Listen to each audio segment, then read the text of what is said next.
2025년 10월 3일 새벽을 여는 말씀은 시편 93편의 말씀입니다. 봉독하여 드리겠습니다. 여호와께서 다스리시니 스스로 권위를 입으셨도다. 여호와께서 능력의 옷을 입으시며 띠를 띠셨으므로 세계도 견고히 서서 흔들리지 아니하는도다. 주의 보좌는 예로부터 견고히 섰으며 주는 영원부터 계셨나이다. 여호와여, 큰 물이 소리를 높였고 큰 물이 그 소리를 높였으니 큰 물이 그 물결을 높이나이다. 높이 계신 여호와의 능력은 많은 물소리와 바다의 큰 파도보다 크니이다. 여호와여, 주의 증거들이 매우 확실하고 거룩함이 주의 집에 합당하니 여호와는 영원 무궁하시리이다. 아멘. 전도서는 헛되고 헛되며 헛되고 헛되니 모든 것이 헛되도다 라는 말씀으로 시작을 합니다. 전체적인 내용도 헛되다는 말씀이 참 많이 나옵니다. 그래서 전도서의 주제를 헛됨이라고 생각할 수 있는데 그렇지 않습니다. 전도서의 마지막 장 12장의 시작은 너는 청년의 때에 너의 창조주를 기억하라 이고, 마지막 절은 하나님은 모든 행위와 모든 은밀한 일을 선악간에 심판하시리라 입니다. 전도서의 주된 주제는 하나님의 통치입니다. 이 세상에서 무엇인가 얻어내려고 아둥바둥 살아가지만 다 헛된 것이고, 온 세상을 창조하시고 다스리시는 하나님의 통치 아래에 들어가는 것이 의미가 있는 삶이라는 것을 말씀하고 있습니다. 오늘 시편 93편의 주제도 이와 비슷합니다. 하나님의 통치 아래에 있는 것, 하나님의 다스림을 받는 것이 무엇인지 두 가지로 말씀하고 있습니다. 첫째는 하나님의 다스림을 받는 사람은 견고히 서서 흔들리지 않습니다. 1절입니다. 여호와께서 다스리시니 스스로 권위를 입으셨도다. 여호와께서 능력의 옷을 입으시며 띠를 띠셨으므로 세계도 견고히 서서 흔들리지 아니하는도다. 아멘. 주어 문장과 서술 문장만 읽으면 여호와께서 다스리시니 견고히 서서 흔들리지 아니하는도다 입니다. 세상 나라는 아무리 위대한 사람이 다스려도 결국은 무너집니다. 세계의 역사를 생각해 보십시오. 바벨로니아, 페르시아, 로마 이러한 대제국들이 다 무너져 내렸습니다. 우리나라의 역사를 보면 무소불위의 권력을 가지고 있던 그 사람들도 다 무너져 내렸습니다. 세상은 반드시 무너집니다. 그러나 하나님의 다스림을 받는 나라나 하나님의 다스림을 받는 사람은 무너지지 않습니다. 견고히 서서 흔들리지 않습니다.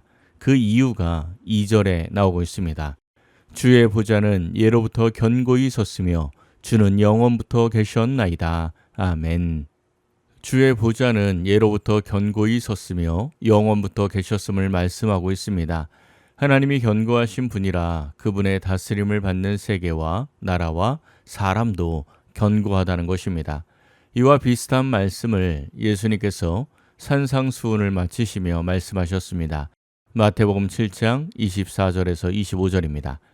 그러므로 누구든지 나의 이 말을 듣고 행하는 자는 그 집을 반석 위에 지은 지혜로운 사람 같으리니 비가 내리고 창수가 나고 바람이 불어 그 집에 부딪히되 무너지지 아니하나니 이는 주추를 반석 위에 놓은 까닭이요. 아멘. 나의 이 말을 듣고 행하는 자라는 것은 예수님의 다스림을 받는 자라고 읽을 수 있습니다. 주님의 다스림을 받으며 그 통치 아래에 있는 자는 그 집을 반석 위에 지은 사람과 같아서 비가 내리고 창수가 나고 바람이 불어서 그 집에 부딪혀도 무너지지 않는다는 것입니다. 그 이유는 집을 잘 지어서가 아니라 그 주추가 견고한 반석 위에 있기 때문입니다. 세상이 아무리 거칠게 몰아붙여도 견고한 반석 위에 지은 집은 흔들리지 않습니다. 하나님의 다스림을 받으면 비가 내리고 홍수가 나는 상황을 만나도 결코 흔들리지 않고 견고하게 서 있을 수 있는 것입니다. 이스라엘 백성들이 출애굽을 할 때 제일 먼저 만난 장애물이 홍해바다였습니다. 뒤에는 이스라엘을 공격해오는 애굽 군대가 있었고 앞에는 넘실거리는 바다 홍해가 있었습니다. 이스라엘 백성들은 비가 내리고 창수가 나고 바람이 부딪히는 상황과 같은 어려움을 만나자 곧 흔들리고 원망하기 시작하고 모세는 말씀을 전하며 그들을 계속해서 이끌고 나갑니다. 그런데 생각해 보면 이 상황에서 가장 먼저 원망해야 할 사람은 모세입니다. 모세는 안 하겠다고 하는 거 하나님께서 강요해서 순종하고 지금 이스라엘 백성들을 이끌고 있는 것입니다. 그렇다면 순탄한 길만 있어야 하는데 홍해바다를 만났으니 충분히 원망할 수 있습니다. 그런데 모세는 원망하지 않았습니다. 오히려 원망하는 이스라엘 백성들을 말씀으로 이끕니다. 어떻게 그럴 수 있습니까? 모세는 하나님의 통치 아래에 들어갔기에 견고하여 흔들리지 않은 것입니다. 우리도 항상 하나님의 통치 아래에서 살아가 어떤 상황에도 흔들리지 않는 견고한 신앙생활을 하시기 바랍니다. 두 번째는 하나님의 통치 아래에 있는 사람이 하나님의 능력을 맛보며 살아간다는 것입니다. 3절과 4절입니다. 여호와여 큰 물이 소리를 높였고 큰 물이 그 소리를 높였으니 큰 물이 그 물결을 높이나이다. 높이 계신 여호와의 능력은 많은 물소리와 바다의 큰 파도보다 크니이다. 아멘. 하나님의 능력에 대해 큰 물과 비교하여 말씀하고 있습니다. 4절 마지막은 여호와의 능력은 많은 물소리와 큰 파도보다 크다 말씀하고 있습니다. 물의 힘은 강력합니다. 쓰나미가 일어날 때 순식간에 마을 하나를 쓸어버리는 것들을 우리는 세계 뉴스를 통해 많이 보았습니다.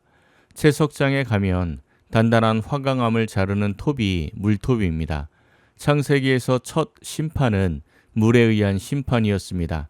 또한 성경에서 큰 물, 즉 바다는 혼란과 죄악의 근원을 상징합니다. 그런데 오늘 말씀에서 여호와의 능력은 많은 물소리, 바다의 큰 파도보다 크다고 고백합니다. 이 고백대로 출애굽을 할 때 하나님께서는 홍해바다를 가르셨습니다. 복음서에서는 예수님께서 바다의 파도를 잠잠케 하시는 모습을 보여줍니다.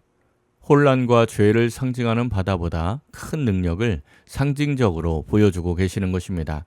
이 큰 능력이 하나님의 통치 아래에 있는 사람에게 그대로 임하여서 삶 가운데 만나는 혼란의 바다, 고통의 바다를 하나님께서 가르시고 잠잠케 하시는 것입니다. 5절입니다. 여호와여 주의 증거들이 매우 확실하고 거룩함이 주의 집에 합당하니 여호와는 영원 무궁하시리이다. 아멘. 주의 증거들이 매우 확실하다고 말씀합니다. 우리가 하나님의 통치 아래에 살아간다면 하나님의 능력의 역사들이 우리의 삶에 그대로 나타나서 주의 증거들이 매우 확실한 것을 경험하게 된다는 것입니다.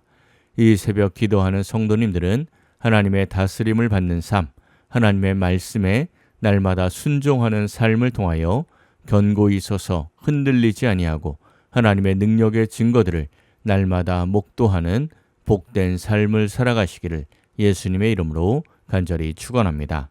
기도하겠습니다. 사랑의 하나님 감사합니다. 이 새벽 말씀을 듣고 기도하게 하시니 감사드립니다. 우리의 삶이 항상 순종하는 삶이 되어 반석 위에 세운 집과 같이 어떠한 비바람과 창수를 만나도 견고하게 서 있게 하옵소서. 하나님의 통치 아래에 있어 바다를 가르시고 파도를 잠잠케 하는 주님의 능력을 확실하게 목도하는 복된 인생이 되게 하옵소서. 오늘 하루도 말씀에 순종함으로 우리를 복주시고 이끄시는 주님의 확실한 증거들을 목도하는 복된 날이 되게 하옵소서. 모든 것을 감사드리며 우리 주 예수 그리스도의 이름으로 기도하옵나이다. 아멘. 오늘 말씀을 생각하고 하루를 결단하며 깊은 기도의 자리로 나아가겠습니다.